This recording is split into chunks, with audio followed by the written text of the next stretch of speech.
Olá, começando mais um Resistência Francesa com Márcia Camargos, direto de Paris. E hoje ela tem convidada Solange Cidreira. Tudo bem com vocês?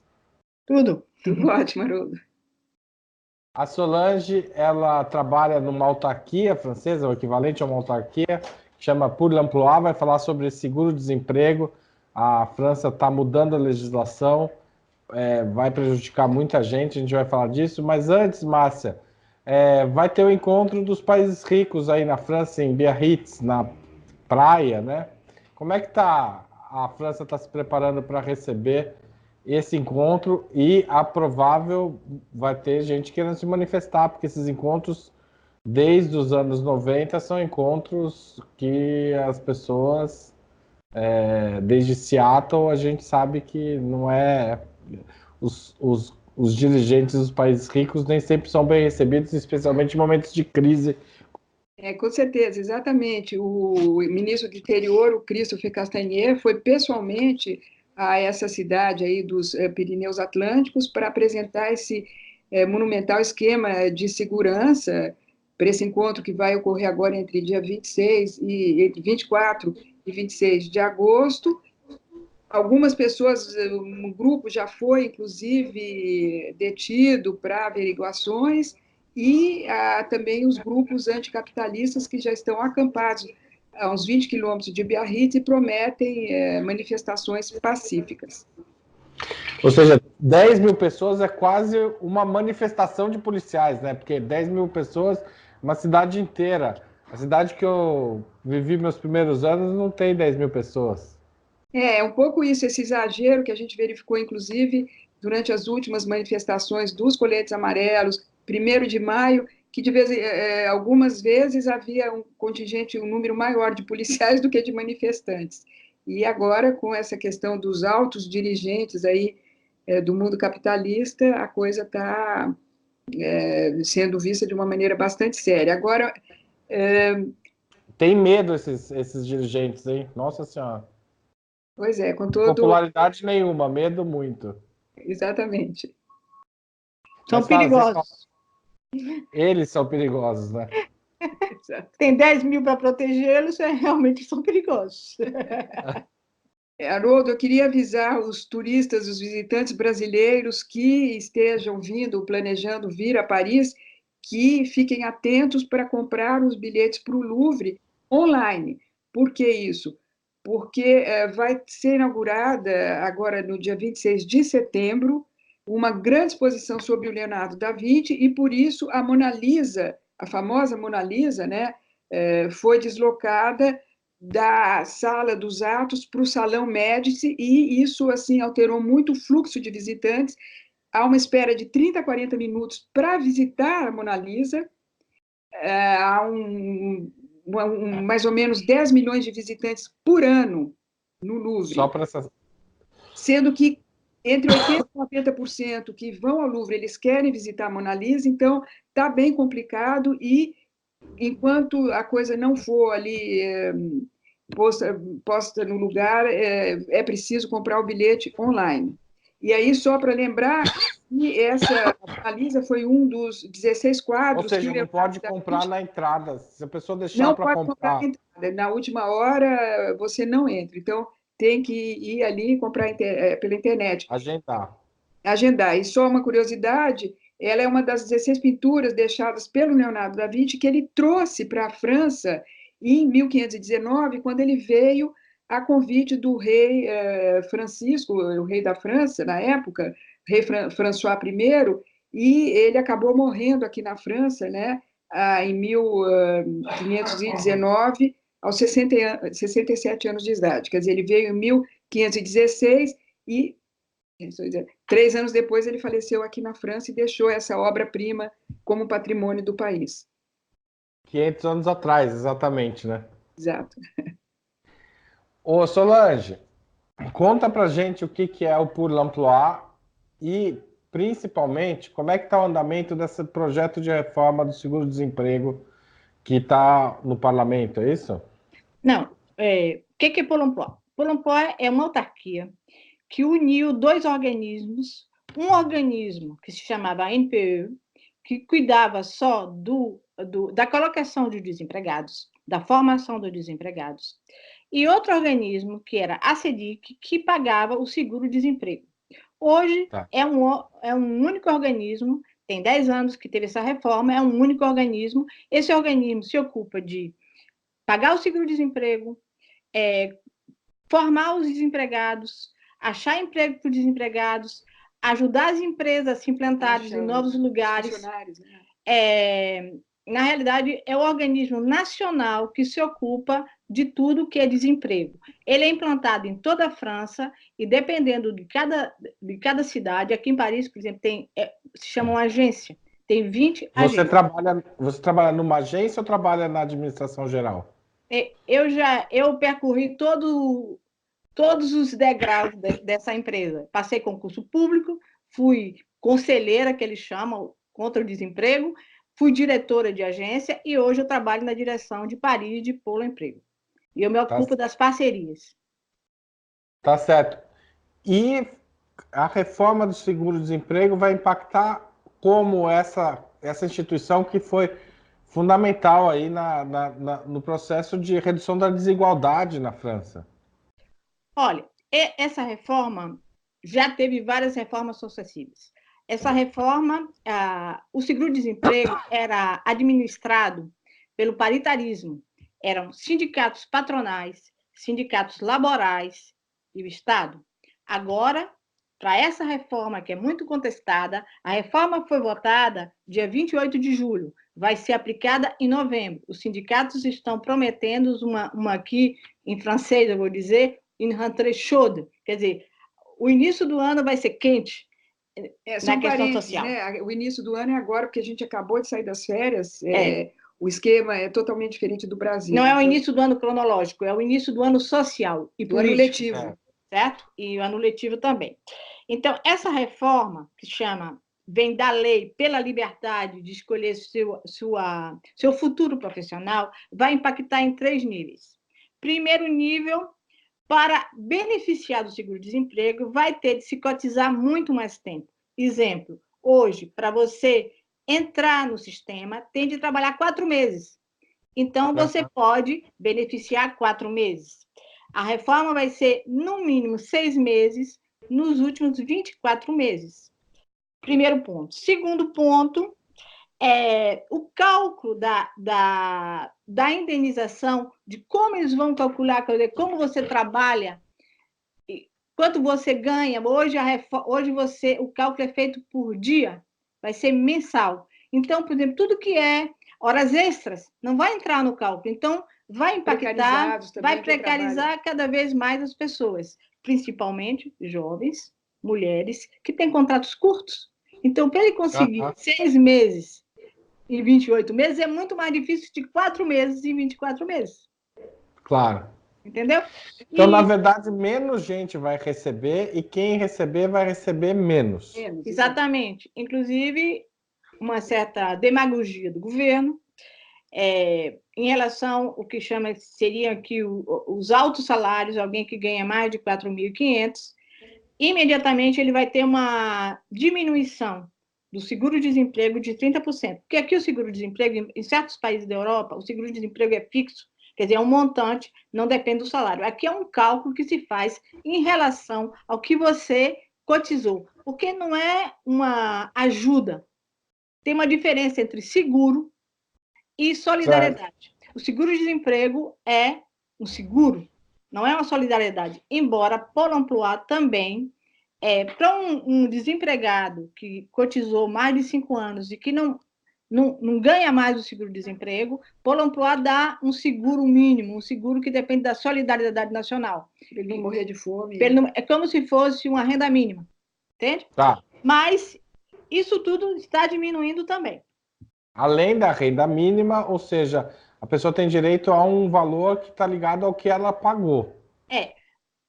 Tem de calcular o seguinte, você é o desempregado, vai se calcular o seguro-desemprego. Se você passar um certo tempo, você acabou o seu direito ao seguro e você não conseguir achar um emprego, aí você vai passar para a renda mínima. Mas é outra coisa, vamos dizer assim. É um valor mais baixo. É um valor mínimo, é um valor que hoje equivale para, porque vai depender se você é uma pessoa sozinha, se você tem filho, se você é casado, etc. Para uma pessoa sozinha, vai ser o equivalente a mais ou menos 45% do salário mínimo, que é 1.400 no bruto. 1.400 euros, mais ou menos. Bruto. Bruto. 45%. Em algumas... Então, ou seja, vai ser entre 650 e 700 euros, é isso? Mas diminui, quer dizer, tiram cotizações, quer dizer, a pessoa vai receber mais ou menos 500 euros. Tá, que pode parecer muito para um brasileiro, mas na França é um valor difícil, e que não dá para morrer de fome, vamos dizer. Eu estou sendo muito cruel dizendo isso, mas principalmente em Paris, onde a moradia os aluguéis são altíssimos Então, e os sindicatos prometem essa entrada quente. Eles têm força para isso? É aquilo que a gente estava conversando, Haroldo. A gente viu na própria manifestação do 1º de maio como foi violenta, né, a ação da polícia, a perseguição e tudo. Então, há todo esse movimento de criminalização dos movimentos sociais, dos protestos, das manifestações. Eles não economizam bombas de gás lacrimogêneo e todo o resto. Mas, de qualquer maneira, os sindicatos, a gente sabe que eles sempre foram muito ativos e eles prometem, né, responder à altura. Mas a gente tem de ver também, Haroldo, que, na realidade, essa lei da reforma do seguro-desemprego vem decorrente de outra lei que a gente chama a Lei El Khomri, que é uma lei de 2016, que um dos objetivos dessa lei era enfraquecer os sindicatos. Então, essa lei fez regrupar várias instâncias sindicais e ela enfraqueceu nas empresas os sindicatos, inclusive diminuindo o prêmio que você tem se a empresa te licencia, te demissiona de uma maneira abusiva. Quer dizer, tudo isso enfraqueceu a ação dos sindicatos. E hoje em dia, não começou no governo de Macron, mas no governo anterior, já tinha essa criminalização dos movimentos sociais, inclusive dos sindicatos. E agora está piorando. E um ponto que a gente tem de ver, que o governo, por exemplo, normalmente, a reforma do seguro-desemprego é uma reforma paritária, que eu disse antes, entre sindicatos laborais e sindicatos patronais. Sindicatos trabalhadores e sindicatos patronais negociam. Hoje, o governo tomou isso, quer dizer, não é que ele disse que nunca mais vai ter, mas o governo decidiu da reforma do seguro-desemprego, não deixou que não deu tempo suficiente para esses dois sindicatos se entendam para fazer uma reforma. Ou seja, atropelou todo mundo, na verdade, atropelou os trabalhadores. Quer dizer, é difícil o sindicato laboral se entender com o sindicato patronal, mas se o sindicato patronal sabe que o governo vai fazer uma reforma favorável para eles, aí que eles não negociam mesmo. Claro. E outro ponto que eu queria dizer para você, que a reforma vai impactar, é a criminalização dos desempregados. Antes, como é essa criminalização? Um desempregado aqui na França, se Pôle emploi, quer dizer, o organismo onde eu trabalho, propõe um emprego para você, você pode recusar. Você pode dizer, mas esse emprego não corresponde, é longe de casa, não corresponde ao salário que eu ganhava antes, não corresponde à minha competência anterior. Sim. Hoje em dia, se você pode recusar uma, se você recusar 2 ou 3, você pode se ver retirado o seguro-desemprego durante 3, 4 meses. Claro. E uma coisa que os sindicatos de Pôle emploi reagiram bastante, que antes o desempregado, era outro órgão, era o Ministério do Trabalho, que controlava os desempregados. Hoje é como se fosse Pôle emploi, ele julga e ele atua. Quer dizer, o desempregado não tem outro interlocutor. Ou seja, antigamente, se ele recusasse, quem avaliava se essa recusa era justa ou não, era o Ministério do Trabalho, não o Pôle emploi, certo? Não, Pôle emploi analisava, mas Pôle emploi não podia tirar o seguro-desemprego. Polompló Quem pedia... tirava era o Ministério. Ou seja, Polompló... o Ministério decidia se o trabalhador tinha um motivo justo para recusar ou não, e mandava o Pour l'Emploi pagar ou não. Agora, o próprio pagador, que é o Pour l'Emploi, vai decidir. Exatamente. E antes, eu fui diretora de agência, Pour l'Emploi. Quando a gente recebia uma carta de desempregado, na dúvida, sempre beneficiava o desempregado. Hoje, na dúvida, sempre vai beneficiar para tirar o direito de desempregado. Entendeu? Então, na realidade, tem esse ponto, e tem outro ponto também que todos os sindicatos criticam, inclusive a CFDT, que é um sindicato que como é que chama? Trabalhou mão na mão com o governo. É um sindicato que hoje a reforma só tem um objetivo financeiro, não é uma reforma, porque antes teve reformas que tiveram o objetivo de social, de ajudar mais os trabalhadores, de forçar as empresas a diminuir os contratos curtos e aumentar os contratos mais longos. E hoje essa reforma não tem nada a ver com formação, tem muito pouca coisa que vai beneficiar, inclusive a gente vê que as mulheres vão ser as grandes perdedoras dessa reforma. Elas estão na alça de mira aí por conta dessas mudanças de prazo, certo? Exatamente. E também tem uma coisa que é importante, porque as mulheres têm muitos contratos curtos. Então, os contratos curtos vão ser penalizados. E as mulheres, quer dizer, isso não é uma lei de hoje, não é uma reforma de hoje. Desde os anos 90, que o governo favorizou as empresas, dando bônus para a empresa que assalariava alguém trabalhando o que a gente chama tempo parcial, quer dizer, menos de que a hora legal de trabalho, certo? Então, essa reforma vai precarizar essas mulheres, porque são elas que têm mais contratos curtos, principalmente nos setores administrativos, nas empresas mais de terceirização. E por que elas têm esses empregos curtos, esses contratos curtos? Primeiro, os setores que empregam as mulheres são administrações, são bancos, são secretariado, são lojas, elas estão trabalhando no comércio. Então, muitas áreas de trabalho feminino, elas são uma variável de ajustamento. Porque tem contratos curtos, tem contratos mais parcelados no dia, limpeza, todos esses setores de trabalho que são feminizados. E hoje, por exemplo, 29% das mulheres trabalham, os trabalhadores a tempo parcial é 29% de mulheres e 8,4% de homens. Além disso, as mulheres são as pessoas que têm os salários menores e que ganham menos do seguro-desemprego. Por exemplo, o seguro-desemprego hoje,